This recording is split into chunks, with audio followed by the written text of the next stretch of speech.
বেগুন একটা সাধারণ সবজি হলেও একটু ভিন্নভাবে রান্না করাতে এর স্বাদ ও গন্ধ হয় অসাধারণ, যেটা নাকি বিশেষ করে রুটি পরোটার সাথে খেতে লাগবে দুর্দান্ত। আর সাথে তো গরম ভাত আছেই। নমস্কার বন্ধুরা, শ্বশুর বৌমা রান্নাঘর অ্যান্ড ব্লগ চ্যানেলে সকলকে স্বাগত। তাহলে রেসিপিটি কি করে তৈরি করব সেটাই দেখে নেওয়া যাক। সবার প্রথমে এইখানে আমি একটা বড় সাইজের বেগুন নিয়েছি। বেগুন যেহেতু অনেকটা বড়, সেই কারণে এই একটা বেগুন দিয়েই অনেকটা তৈরি হয়ে যাবে। এবার বেগুনটাকে কেটে নিয়ে ফিরে আসছি। যেহেতু বড় বেগুন, সেই কারণে মাঝখান থেকে 3 টুকরো করে নিয়ে তারপরে একদম সরু সরু পিস করে নিয়েছি। দেখাই যাচ্ছে যে একটা বেগুন থেকে কতগুলো পিস হয়েছে। এবার এগুলোকে জলের মধ্যে কিছুক্ষণ ভিজিয়ে রাখবো। বেগুন কেটে নেওয়াটা আর শেয়ার করলাম না।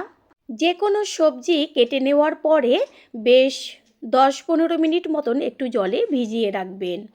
এইভাবে আমি প্রায় 10 মিনিট মতো বেগুনটাকে জলের মধ্যে ভিজিয়ে রাখবো। 10 মিনিট বাদে জল থেকে তুলে নিয়ে আবারও ধুয়ে এর মধ্যে দিয়ে দিচ্ছি লবণ, পরিমাণ মতন হলুদ গুঁড়ো আর চিনি। এগুলোকে একসাথে মাখিয়ে রেখে দেব। লবণ, হলুদ, চিনি একসাথে মাখিয়ে রেখে দিলে তাহলে বেগুনে তেল অনেক কম টানে। এইভাবে এটা মাখানো থাক। অন্যদিকে আমি একটা মশলা তৈরি করব, সেটা কি দেখে নেওয়া যাক। গ্যাসের ওভেনে কড়াই বসিয়ে কড়াইটা গরম করে নিয়ে দিয়ে দিচ্ছি অল্প পরিমাণ সাদা তেল। এখানে আপনারা সর্ষের তেলও ব্যবহার করতে পারেন। তেলটা গরম হয়ে গেছে, এবার দিয়ে দিচ্ছি কুচিয়ে নেওয়া পেঁয়াজ। বেগুনের পরিমাণ অনুযায়ী পেঁয়াজটা কম বেশি ব্যবহার করবেন। এখানে আমি মাঝারি সাইজের 2খানা পেঁয়াজ ব্যবহার করেছি। আর পেঁয়াজটা তাড়াতাড়ি মজে আসার জন্য এর মধ্যে দিয়ে দিচ্ছি অল্প পরিমাণ লবণ। পেঁয়াজের গায়ে হালকা কালার চলে এসছে। এই পর্যায়ে এর মধ্যে আমি দিয়ে দেব বড় বড় করে কেটে নেওয়া আদার টুকরো। দেব খোসা ছাড়িয়ে গোটা রসুন বেশ কয়েক কোয়া। এইখানে আমি একটা মাঝারি সাইজের রসুনকে ছাড়িয়ে নিয়েছি, গোটা রসুনটা এর মধ্যে দিয়েছি। আর দিয়ে দিচ্ছি ঝালের জন্য কাঁচা লঙ্কা। যে যেমন ঝাল খাবেন সেই অনুযায়ী দেবেন। এবার এগুলোকে তেলে গ্যাসের ফ্লেম লো করে দিয়ে ভাজতে হবে। ভাজাটা যত ভালো হবে টেস্টটা তত টেস্টি হবে। এর মধ্যে দিয়ে দিচ্ছি কালারের জন্য হলুদ গুঁড়ো আর স্বাদ অনুযায়ী লবণ। প্রথমে আমি পেঁয়াজের মধ্যে অল্প পরিমাণ লবণ দিয়েছিলাম, এবার আরও একটু হাফ চামচ মতন ছোটো চামচের লবণ ব্যবহার করেছি। সব কিছু ভালো করে মিশিয়ে নিয়ে এবার এটা ভাজা হতে থাক। মশলাগুলো খুব সুন্দরভাবে ভাজা হয়ে গেছে, এত দারুণ একটা গন্ধ বেরোচ্ছে। এবার এগুলোকে কড়াই থেকে তুলে একটা প্লেটে রাখবো। ওই কড়াইতেই দিয়ে দিচ্ছি সাদা তেল। মশলাটা ঠান্ডা হোক, পরে পেস্ট করব। আর এদিকে যে কড়াইতে তেল দিয়েছিলাম সেটা গরম হয়ে গেছে। আর এই গরম তেলের মধ্যে আমি এইবার বেগুনগুলোকে ভেজে নেব। এইখানে যতগুলো বেগুন দেওয়া হয়েছে তাতে যে লবণ, হলুদ, চিনি আমি আগে থেকে মাখিয়ে রেখেছিলাম, এতে দেখবেন কতটুকু তেলের মধ্যে সমস্ত বেগুনগুলো সুন্দরভাবে ভাজা হয়ে যাবে। বেগুন দিয়ে তো অনেক রকম রেসিপি তৈরি করে খেয়েছেন। একদিনের জন্য হলেও এই রেসিপিটি ট্রাই করুন। আমি গ্যারান্টি দিয়ে বলতে পারি এতটাই টেস্টি হবে খেতে, যেটা নাকি বাচ্চা থেকে বড় সকলেই খাবে। এদিকে আমি মিক্সিং জারের মধ্যে মশলাটা দিয়ে দিয়েছি আর তার মধ্যে দিয়ে দেব টমেটো। এখানে আমি একটা বড় সাইজের টমেটো ছোট ছোট টুকরো করে দিয়েছি, বীজগুলোকে ফেলে দিয়েছি। এটা পেস্ট করে নেব। আর এদিকে বেগুনের গায়ে বেশ কালার এসছে আর বেগুনও অর্ধেকের বেশি ভাজা হয়ে গেছে, বেশ একটা নরম হয়ে এসছে। বেগুন ভাজা হতে তো বেশি সময় লাগে না। বেগুন সম্পূর্ণ ভাজা হয়ে গেছে, এগুলোকে তুলে নেব। আর ওই কড়াইতেই দিয়ে দেব এবার সর্ষের তেল। বেগুনটা আর মশলাটা আমি সাদা তেল দিয়ে করে নিয়েছি, আর এবার সর্ষের তেল ব্যবহার করব। তেলের পরিমাণ একদম অল্প দেওয়া হয়েছে। আর তেলের মধ্যে এবার ফোড়ন দেব একটা শুকনো লঙ্কা আর ছোটো চামচের 1 চা চামচ সাদা জিরে।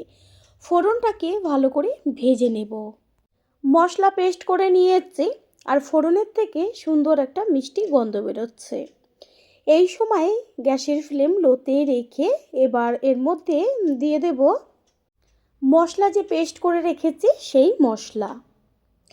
মশলাটা দেওয়ার পরে ভালো করে তেলের সাথে নেড়েচেড়ে নিতে হবে। এখানে আমি 50 গ্রাম টক দই নিয়েছি, আর টক দইটা চামচ দিয়ে ভালো করে ফেটিয়ে নেব। মশলার মধ্যে এবার দেব হলুদ গুঁড়ো আর হচ্ছে কালারের জন্য কাশ্মীরি লঙ্কার গুঁড়ো। কাশ্মীরি লঙ্কার গুঁড়োটা অপশনাল, আর ঝালের জন্য তো কাঁচা লঙ্কা ব্যবহারই করেছি। এবার হলুদ গুঁড়ো আর লঙ্কার গুঁড়োটাকে মিশিয়ে নেব। মশলাটা প্রায় 2 থেকে 3 মিনিট গ্যাসের ফ্লেম হাই টু মিডিয়াম করে একটু রান্না করে নেব। ওপরে যখন দেখবেন সামান্য একটু তেল ছাড়ছে, তখন এর মধ্যে দিয়ে দেব জিরের গুঁড়ো ও ধনের গুঁড়ো ছোটো চামচের 1 চা চামচ, আর দিয়ে দিচ্ছি স্বাদ অনুযায়ী লবণ। এরপরে যে আমি টক দইটা ফেটিয়ে রেখেছিলাম, সেই সম্পূর্ণ দইটাই এর মধ্যে দেব। রেসিপিটা বেশ টক, মিষ্টি, ঝাল তিনটেরই ব্যালেন্স একদম ঠিক থাকবে, এত টেস্টি হয়। গ্যাসের ফ্লেম লোতে রেখে মশলাগুলো ভালো করে আস্তে আস্তে খুন্তি দিয়ে মিশিয়ে নিতে হবে। টক দই দেওয়ার সময় কখনোই গ্যাসের ফ্লেম হাই করে দেবেন না, অনেক সময় দইটা কেটে যায়। এই পর্যায়ে এর মধ্যে দিয়ে দিচ্ছি কাসুরি মেথি। কাসুরি মেথিটাও মিশিয়ে নেব। ঠিক এইভাবেই আরও 4 থেকে 5 মিনিট মশলাটাকে কষিয়ে নেব, ওই যে জিরে ধনের কাঁচা গন্ধটা যেন চলে যায়। মশলার উপরে দেখাই যাচ্ছে কত সুন্দর তেল ছেড়েছে।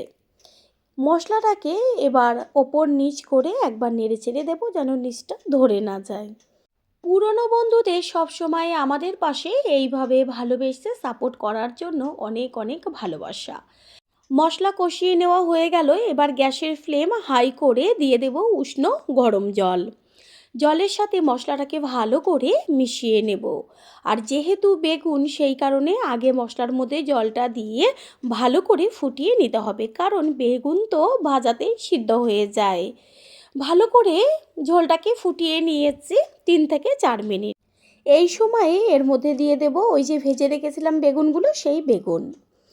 প্রথমবার যারা আমাদের চ্যানেল ভিজিট করছেন, তাদের আন্তরিক শুভেচ্ছা ও অনেক ভালোবাসা। আমাদের রেসিপিগুলো যদি ভালো লেগে থাকে, সাবস্ক্রাইব করে দেওয়ার অনুরোধ রইল, ও পাশে থাকা বেল আইকনে ক্লিক করলে পরবর্তী ভিডিওগুলো সবার আগে আপনাদের কাছে পৌঁছে যাবে। একটু সামান্য গ্রেভি থাকবে, ঠিক সেই পর্যায়ে নামাতে হবে।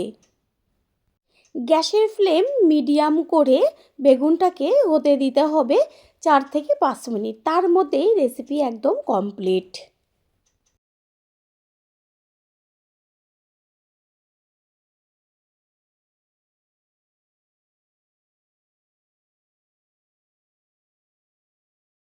বেগুন খুব সুন্দরভাবে সিদ্ধ হয়ে গেছে। এই পর্যায়ে এর মধ্যে দিয়ে দেব বেশ কিছুটা পরিমাণ কুচিয়ে নেওয়া ধনেপাতা। দেব ছোটো চামচের 1 চা চামচ গরম মশলার গুঁড়ো। ধনেপাতা আর গরম মশলা বেগুনের সাথে মিশিয়ে দেব। আর হচ্ছে এখানে আমি আর কোনো রকম চিনি দেব না, কারণ বেগুন ভাজার সময় চিনি দিয়েছি, সেই কারণে বেগুনটা বেশ মিষ্টি মিষ্টি আসছে। Recipe almost ready. Gas off করে দেব, একটা পাত্রে তুলে নেব। তৈরি হয়ে গেল আজকে দুর্দান্ত স্বাদের রেসিপি। আশা করি রেসিপিটি ভালো লাগলো। আর যদি ভালো লেগে থাকে, একটা লাইক, কমেন্ট, পারলে একটা শেয়ার করে অবশ্যই জানাবেন। আপনাদের দেওয়া একটা লাইক ও লাইকের পাশে থাকা হাইপ আর একটা শেয়ার আমাদের কাছে অনেক অনেক গুরুত্বপূর্ণ। All friend, thanks for watching my video. আপনারা সকলে ভালো থাকবেন, সুস্থ থাকবেন। আবারও দেখা হবে অন্য কোনো রেসিপির এপিসোডে।